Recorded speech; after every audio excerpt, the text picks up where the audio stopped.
Olá,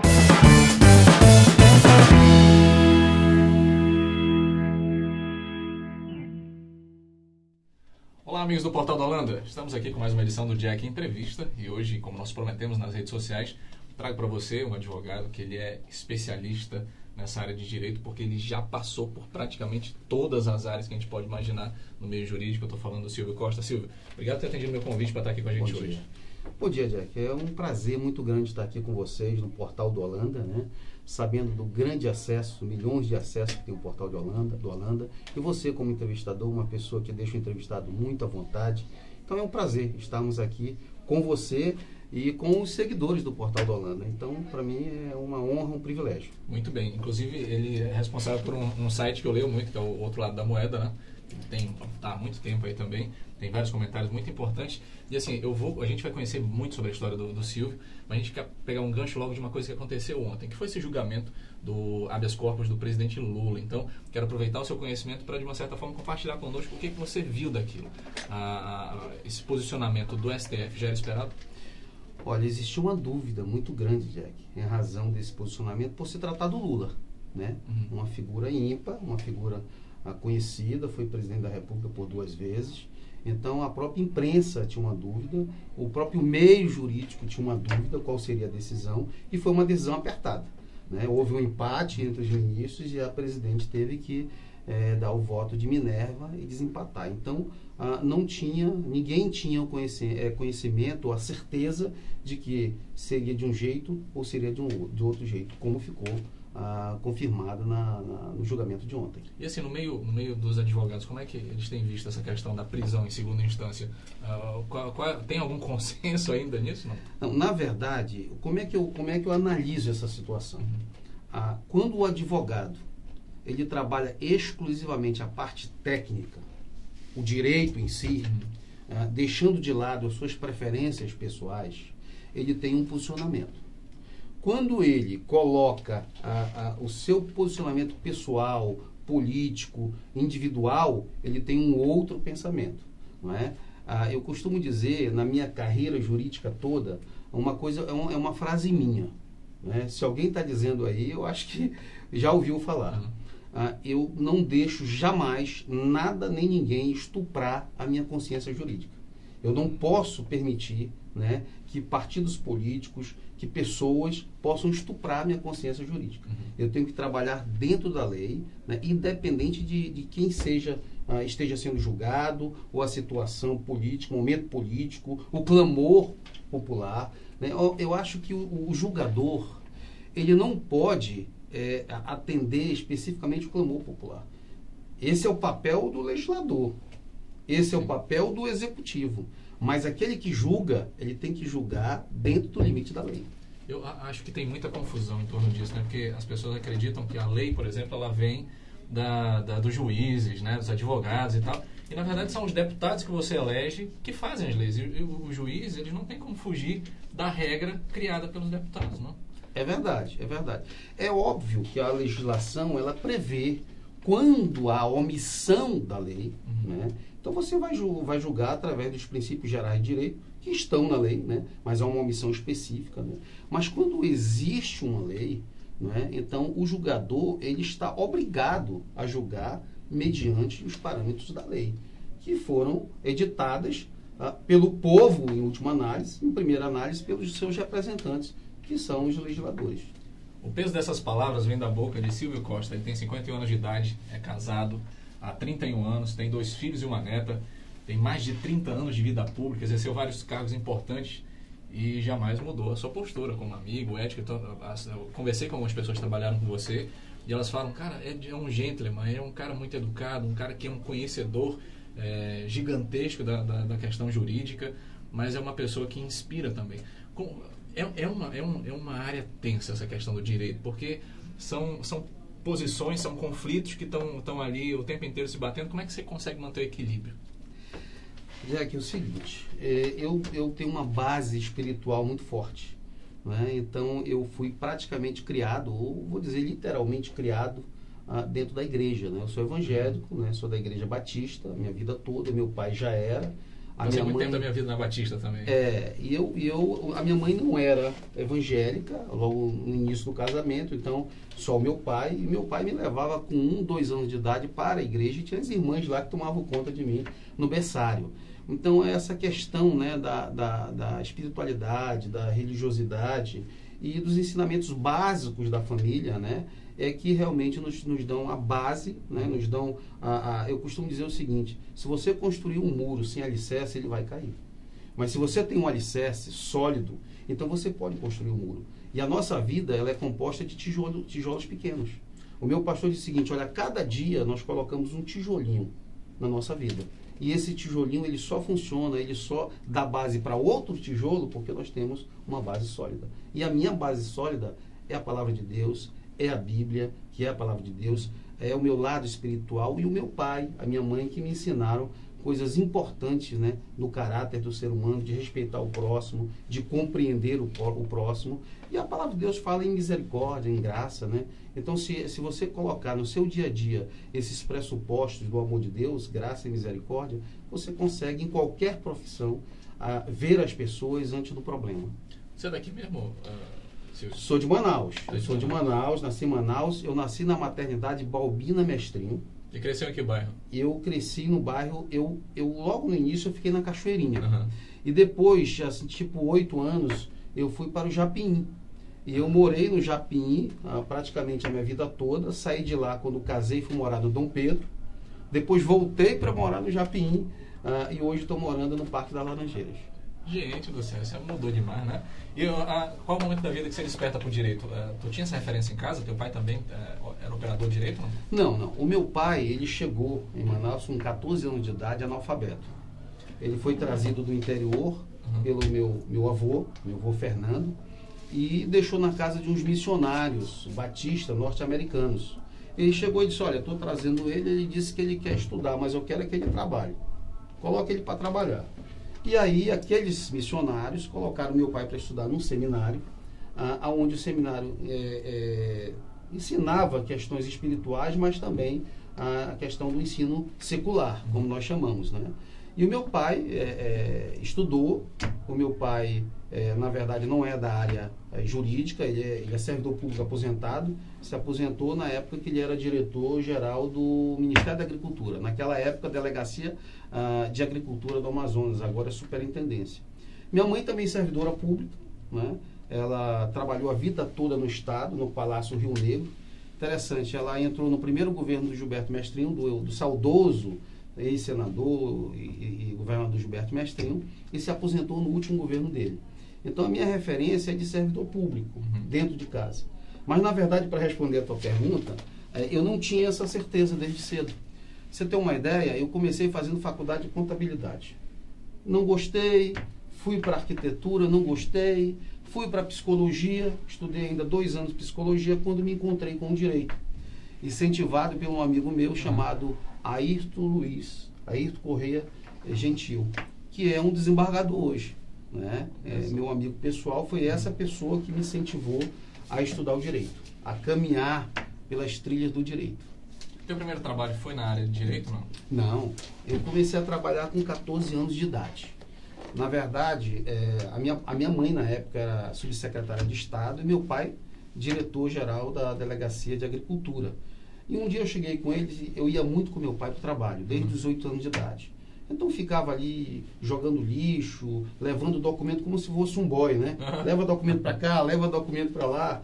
E aí eu cheguei com 14 anos, pai, eu quero trabalhar, quero trabalhar, e teve uma reunião lá em casa. Sentamos e, sim, conta a tua história aí para tua mãe. Eu digo: mamãe, eu quero trabalhar. Ela disse: mas meu filho, você tem que estudar, você não precisa trabalhar, você tem que estudar. Eu disse: não, mas eu quero trabalhar. Meu pai disse: você quer trabalhar em quê? Eu disse: eu quero trabalhar numa indústria. Naquela época, os teus seguidores do Portal da Holanda, os mais antigos, né, eles devem lembrar, a Zona Franca estava pujante, né? Então se falava em Zona Franca, em Motor Honda, em CCE, e na minha cabeça, né, eu disse: eu quero ir para Motor Honda. Eu quero ser 14 anos, eu queria ser engenheiro mecânico. Minha cabeça era essa. E o papai: eu quero trabalhar numa indústria. Mas, meu filho, meu expediente numa indústria, eu naquela época eu estudava no IBA, né? Instituto Batista do Amazonas. vai ser difícil, não, mas eu quero trabalhar numa indústria. E ele disse, tá bom, vou ver. E tinha um subordinado do meu pai, no Ministério da Agricultura, que ele era marceneiro. E ele tinha uma pequena fabriqueta de vassouras. E aí meu pai falou com ele, eu não sabia. Aí ele chegou em casa e disse, olha, consegui um emprego para ti. Se aonde é? Ele disse, é numa indústria. Eu já pensei o quê? Motor Honda, né? CCE. Digo, agora eu vou começar minha carreira de engenheiro mecânico, né? E como é que nós vamos fazer? Ele disse, olha, eu vou lhe levar de manhã, porque meu pai me levava para a escola de manhã, eu vou lhe deixar na escola. Ao meio-dia eu vou te buscar com uma quentinha e já vou levar direto lá para a indústria. Eu já fiquei na dúvida, mas quentinha? Essa Motor Honda não vai ter comida para mim, né? Tem que levar quentinha. Tudo bem, não perguntei nada. Chegou na hora, ele me pegou no IBA, que era ali na Rua Paraíba, e eu digo, bom, vai seguir direto, né? Vai pegar o Aleixo, vai para o distrito e tal. Mas, para minha surpresa, ele dobrou ali eu acho que João Valério. Eu digo, não falei nada, né? Mas para onde que ele vai me levar? E ele vai para a Vila Amazonas. E me entra numa rua sem saída. E lá no final tinha uma casa de madeira com uma puxadinha coberta de palha. Disse assim, é aqui, é uma indústria de vassouras. Aí eu abri a porta, peguei a minha quentinha, cheguei lá, estava o seu Sátiro, era o nome dele. Eu disse, seu Sátiro, ele disse, não, já estou sabendo, vamos aqui, que eu vou te ensinar. E meu pai foi embora. Não ficou nem para ver o resultado. E eu trabalhei aquele dia todo, às 5 horas da tarde ele foi me buscar, achando que eu ia desistir, né? Se aí gostou, eu disse, excelente. Aí ele ficou assim, tudo bem, não falou mais nada. E fomos para casa. E eu comecei a todos os dias trabalhar lá com o seu Sátiro. Um determinado dia eu digo, seu Sátiro, eu quero lhe fazer aqui apresentar uma vassoura nova que eu criei. Aí disse, mas como assim uma vassoura nova? E aí, para ser rápido, porque o tempo é curto, eu criei uma vassoura muito mais resistente, né? Que era a piaçava. Era uma piaçava simplesmente uma quantidade que você colocava lá naquele buraquinho da vassoura. Então eu dobrei aquela piaçava, coloquei um arame recozido que eu achei no chão e um preguinho junto com o breu, né, que se usava. E ficou a vassoura mais famosa do seu Sátiro. Um pouquinho mais cara, né? Mas ia até o final, como dizem as donas de casa, né? Você que é dona de casa sabe, né? A vassoura tem que ir até o final, senão você está gastando dinheiro. E avancei um pouco, o seu Sátiro gostava muito de mim. E um dia eu cheguei, seu Sátiro, era um trabalho informal, na verdade, viu, Jack? Eu cheguei, seu Sátiro, eu queria receber aí o meu salário como vassouras, preço de custo. Ele disse, não, Silvio, não dá. Não dá pelo seguinte, é porque eu tenho a quantidade de vassouras para entregar. Eu digo, não tem problema. Eu trabalho a partir das 5 para fazer as minhas vassouras, para me auto-pagar. E eu peço meu pai não vir me buscar e eu vou de ônibus. Ele concordou. A dificuldade foi em casa, né? A mamãe e o papai permitirem eu ir de ônibus, que era o sonho, né? Era uma liberdade eu ir de ônibus. E consentiram nisso. E eu comecei a fazer as vassouras a partir das 5 horas para me auto-pagar e vender nas tabernas perto de casa e começar aí a quadriplicar o meu salário, né? Gente, então eu comecei assim, a minha vida foi assim. Então tu já era empreendedor desde cedo, né? Tu tinha, meu Deus do céu, que história. Foi assim. Depois eu passei por um posto de gasolina, né? Fui um boy de um posto de gasolina de um amigo meu, até hoje é meu amigo, né? O Rosival Cabral da Silva, eu chamo de Cabral. E trabalhei com ele. Trabalhei também numa agência de turismo, fui agente de viagem. Trabalhei numa agência de turismo, comecei como agente de viagem e terminei como gerente operacional da agência. Então eu já fiz algumas coisinhas aí. Mas assim, você começa como produtor de vassoura e está correndo o risco, inclusive, de ser escolhido desembargador. A gente tem agora um processo do 5º Constitucional em que você tem sido, os teus colegas têm insistido no sentido de você se candidatar. Como é que isso funciona? Os advogados têm uma cota no tribunal? Como funciona isso? Jack, o problema, a situação é a seguinte. Primeiro vamos entender como funciona esse processo, né? Esse processo trata-se do 5º Constitucional. Certo. Então a Constituição diz o seguinte, que na justiça colegiada, você tem a cada 5 juízes de carreira que fizeram o concurso, né, e que estão na carreira, você tem que ter um 5º constitucional. E esse 5º constitucional, ele é dividido em Ministério Público e a OAB. Então, o Ministério Público e a OAB, eles têm o direito de indicar um dos seus membros da classe num processo amplamente democrático para fazerem parte dos tribunais, né, dos colegiados. Então, esse é um direito constitucional e visa alguns objetivos, oxigenar, levar um pouco para dentro do tribunal a visão também do Ministério Público, a visão da OAB, do advogado que está militando ali, que quer celeridade, que quer uma solução rápida no processo. Nada mais é injusto do que a demora na solução de um processo. Sim. Se você conversar com qualquer advogado, os colegas advogados que estão nos assistindo agora, ele vai dizer assim, olha, o que você mais quer da justiça? Ele vai dizer celeridade. Eu quero que as minhas causas, né, sejam julgadas de qualquer forma, diga sim ou diga não, mas diga. E eu vou recorrer, vou até a última instância. Mas sabe por que isso? Tem a questão da satisfação pessoal do advogado, mas tem também a cobrança do seu cliente. Claro. Né? O cliente cobra, o cliente te liga. Todo cliente, você que está nos assistindo, que é cliente, né, de um advogado, você vai se identificar com isso. Todo cliente acha que você é o único cliente do advogado. E o advogado tem milhões, centenas de clientes dependendo do advogado. Então você tem que dar atenção a tudo isso. Então, às vezes eu tenho um cliente que me liga, doutor, o meu prazo vai vencer semana que vem. Eu digo, calma, eu estou trabalhando num prazo que vence amanhã, que vence depois de amanhã. Então você tem que medir isso daí para poder você atuar.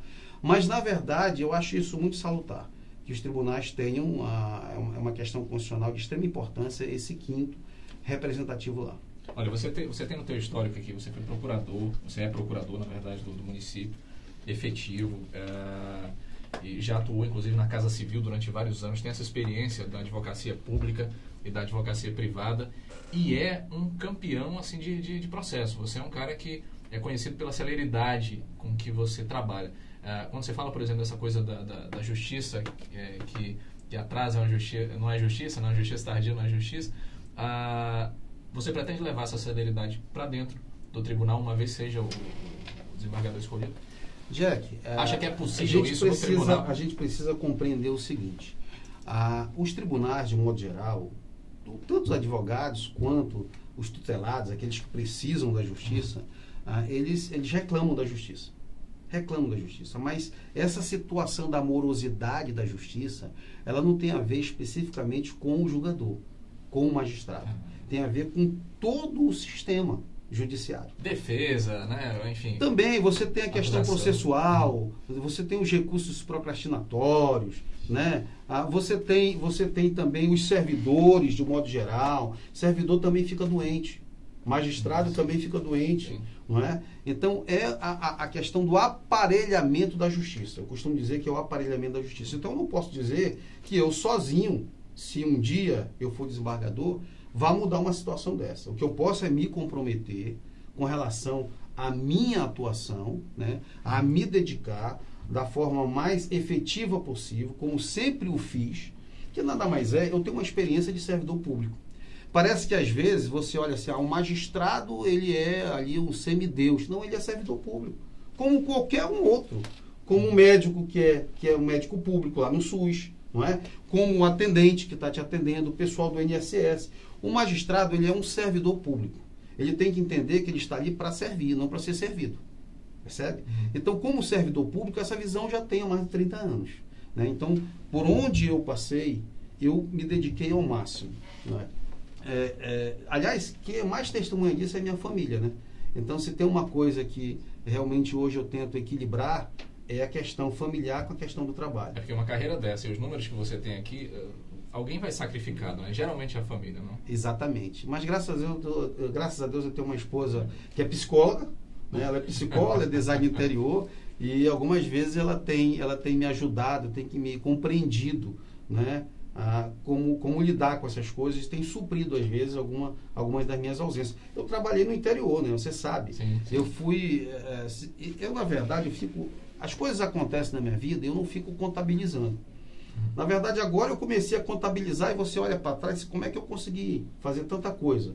Né? Você não consegue, eu mesmo não consigo acreditar.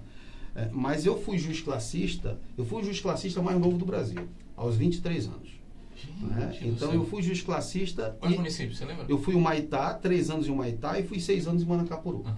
Então você imagina, eu fui para Humaitá no pior período daquele município. Aliás, os mais antigos, não é?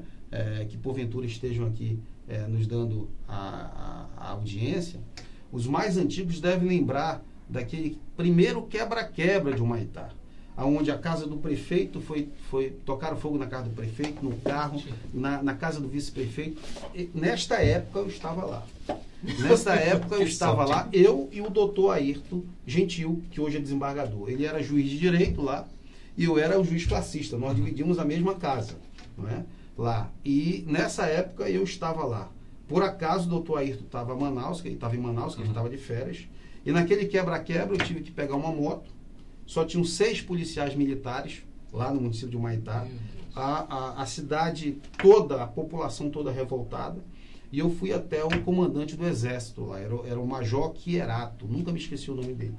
E eu disse, olha, nós precisamos salvar o prefeito. A casa está, atearam fogo na casa do prefeito, a população está na frente e ele tem uma filha, uma neta recém-nascida lá. Nós precisamos salvar essa família. E sabe como é que é militar, né? Se eu vou passar na época era Telex, né? Eu acho que o mais novo não sabe nem o que é isso. Agora era do WhatsApp, né? Então, era o Telex. Vou passar um Telex para o ministro do Exército, digo, vou lhe responsabilizar se morrer uma pessoa naquela casa. E ele me disponibilizou 2 picapes, e os mais antigos, os amantes de carros antigos, vão dizer. Que carro? Era uma F100, uma Ford F100, cheio de militares, todos com FAL, sem nenhuma bala. Eu disse, eu vou mandar sem bala. Eu digo, mas só o rajado já resolve. Só o rajado já resolve. E eu fui de batedor, Jack. Olha, eu com a moto na frente, 2 F100 lotadas de policiais, armados, mas sem munição. Chegamos lá, resgatamos a família do prefeito, levamos lá para o exército. E hoje eu tenho a grata satisfação de essa criança, que era recém-nascida, que me chama de tio, ela é médica, ela mora hoje no Rio de Janeiro, está fazendo lá a especialização, filha do meu grande amigo, que deve estar nos assistindo, né? Edmir Brasil, lá de Humaitá.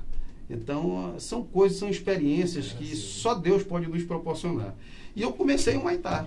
Depois fui para Manacapuru, passei 6 anos em Manacapuru. Lá também, não? Não. Lá em Manacapuru, eu vivi essa estrada na época em que a ponte do Rio Negro ninguém imaginava, era balsa. Então, eu ia todos os dias para Manacapuru, ia e voltava todos os dias. E usava balsa, às vezes voadeira, às vezes a jato, às vezes eu deixava o carro desse lado, pegava um táxi do outro lado.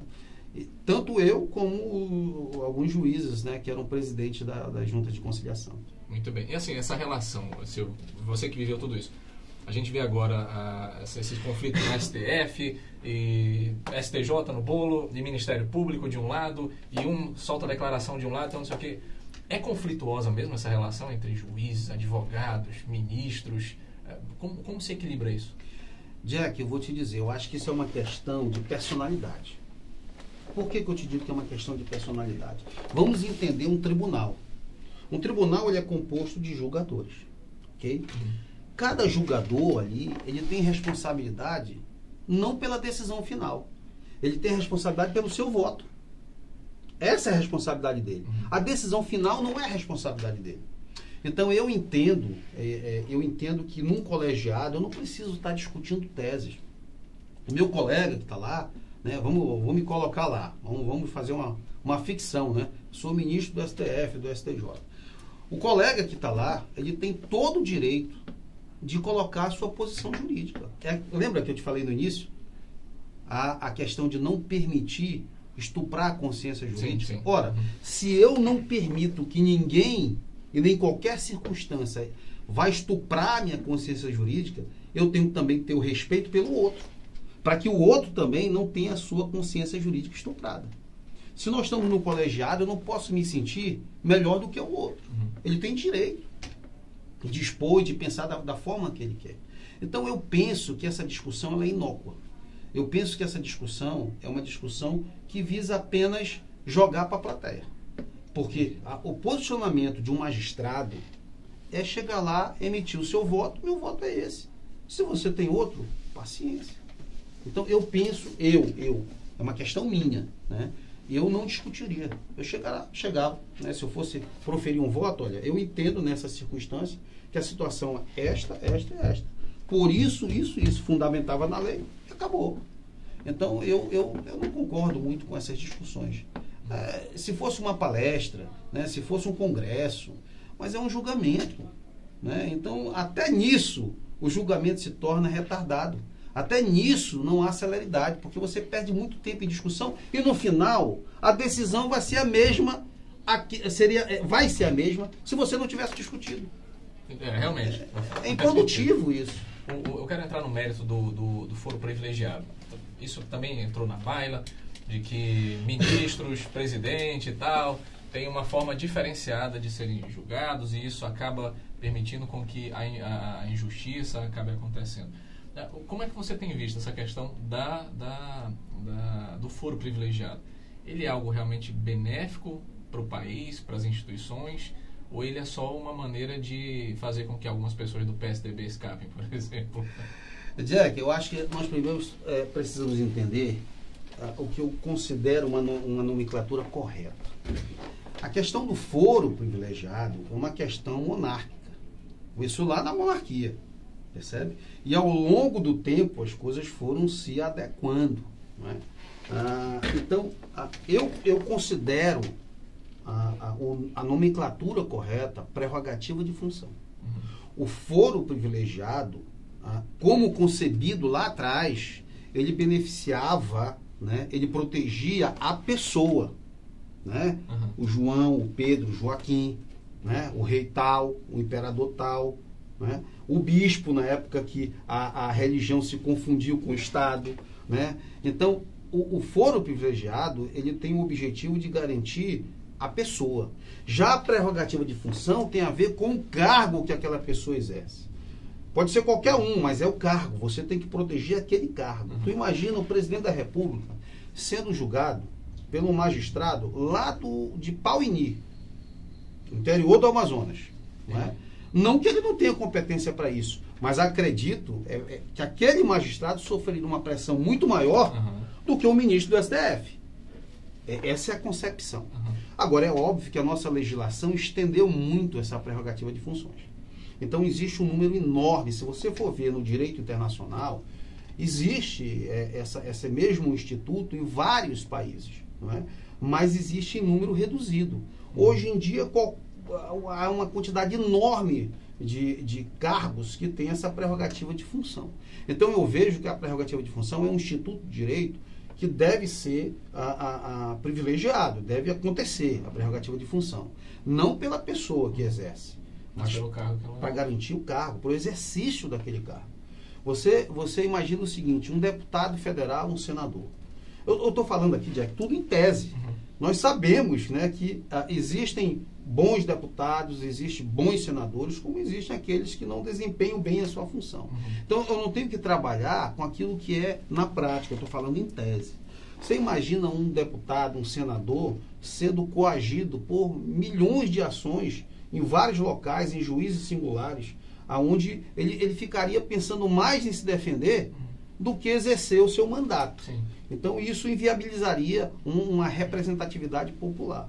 Agora, eu vou te dizer uma coisa, só para fechar o meu raciocínio, aquela questão do estupro da consciência jurídica. Certo. Muitas vezes, eu acho que as pessoas que estão nos assistindo, algumas podem até pensar assim, não se ofendam, é um posicionamento meu. Muitas vezes, as pessoas têm vamos colocar na prática, tem uma unha encravada, e a pessoa quer cortar a perna.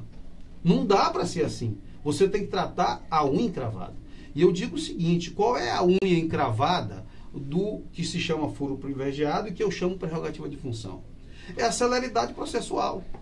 Porque você imagina uma coisa, se houvesse uma celeridade processual, qualquer cidadão que hoje exige o fim do chamado foro privilegiado ia aplaudir o foro privilegiado.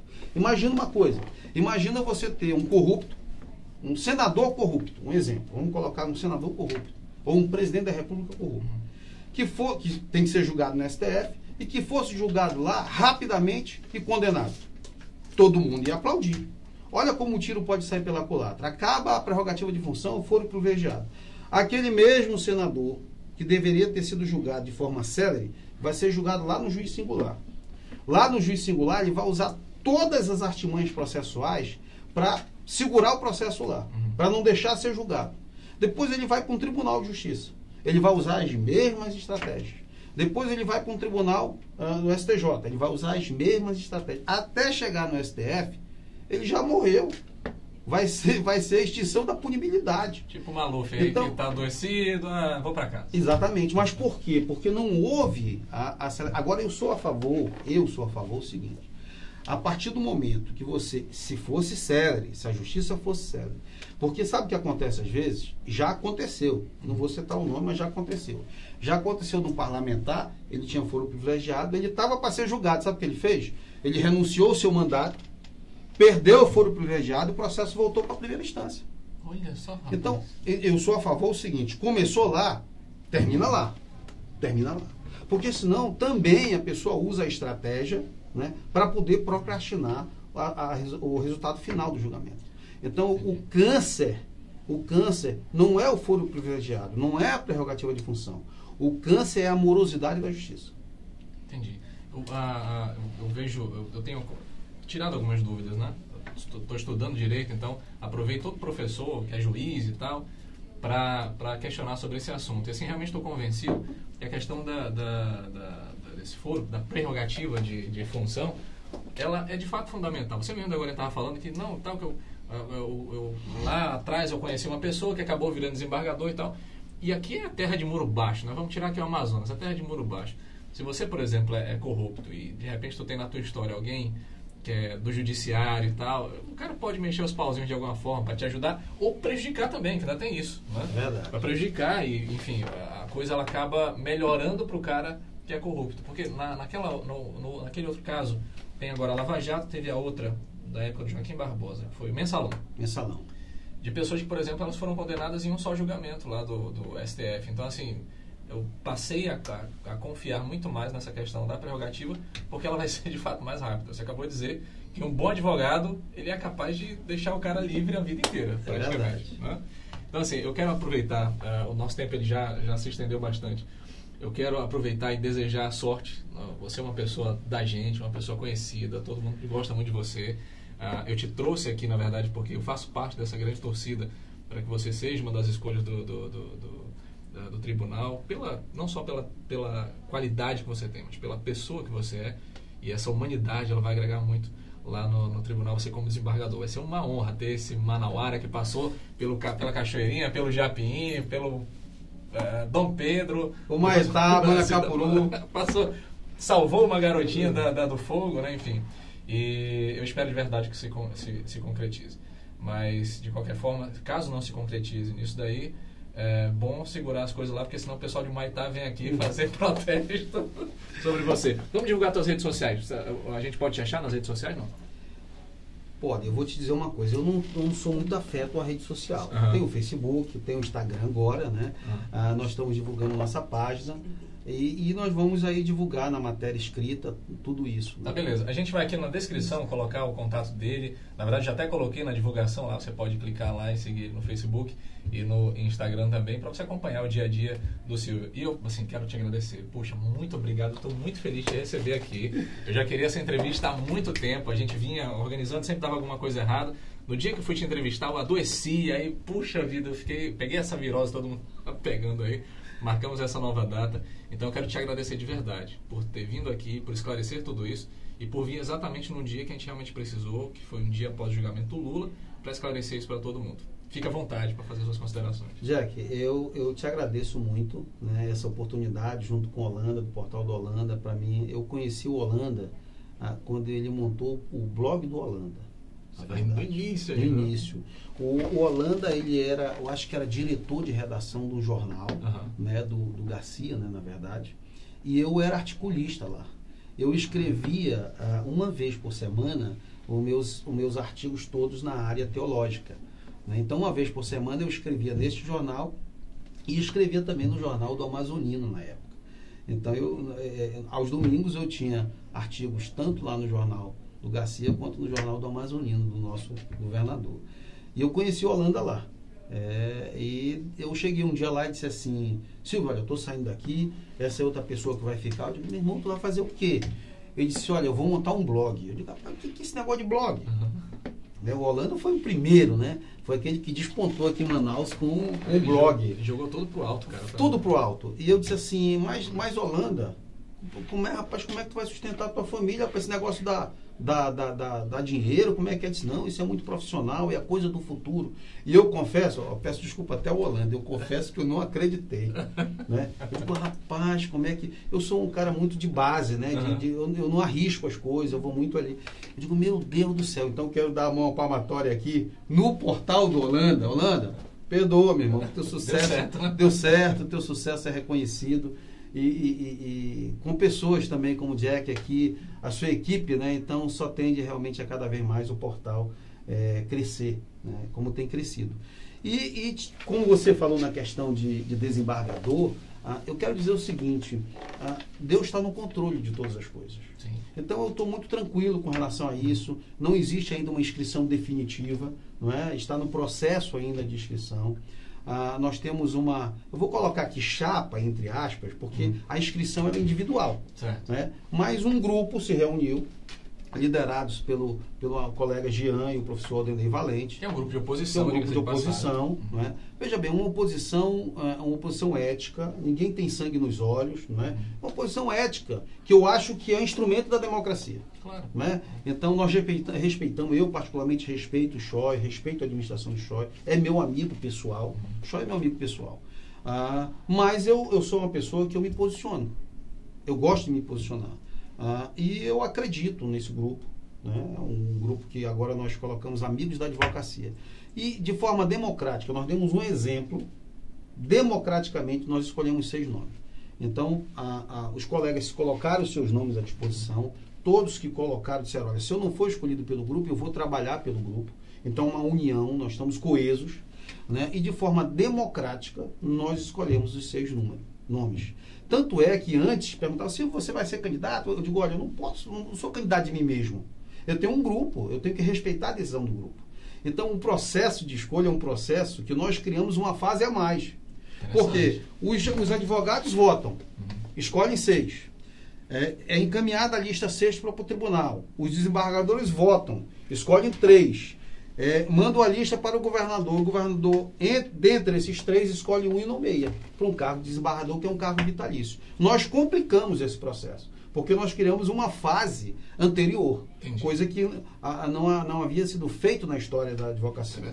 Então, o grupo dos amigos da advocacia, nós criamos uma fase anterior, de forma democrática, elegemos os nossos companheiros, e eu faço parte, junto com 5 valorosos companheiros. Eu acredito que qualquer um deles que chegar a desembargador deverá exercer, não somente eles, porque nós temos muitos candidatos. Tem candidato de oposição, tem candidato de situação e tem aquele que está saindo independente. Então nós temos candidatos valorosos, e eu digo o seguinte, olha, Deus está no controle.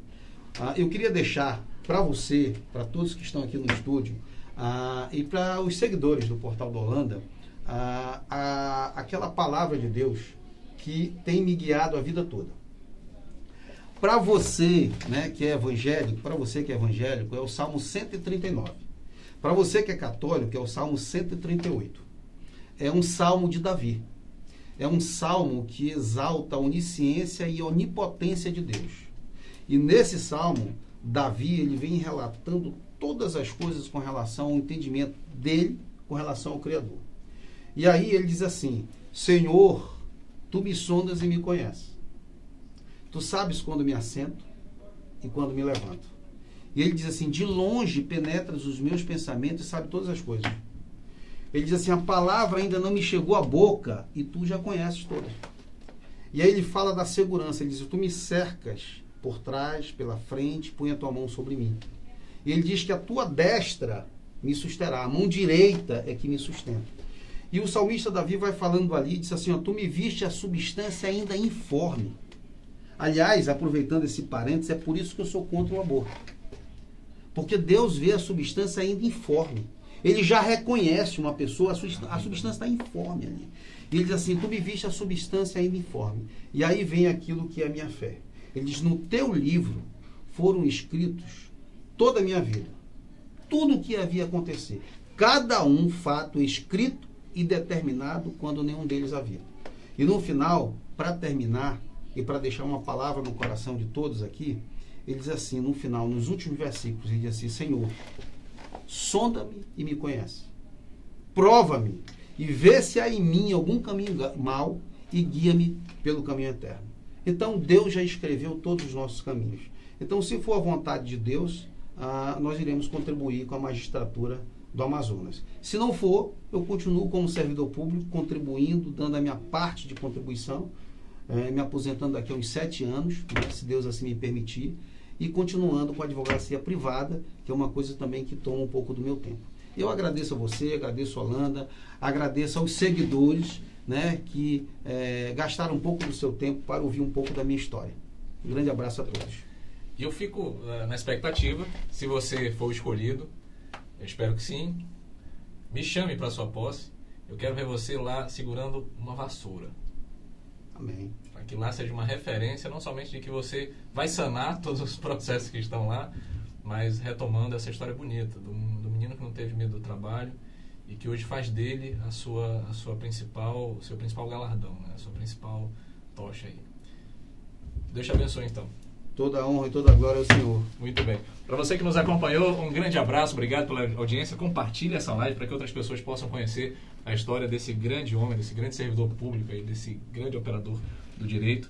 E esperamos de verdade que essa história tenha ajudado você a se motivar também. Se por acaso você estava pensando em desistir, está aqui a história do Silvio para servir como referência para você. Até amanhã, um forte abraço, até a próxima.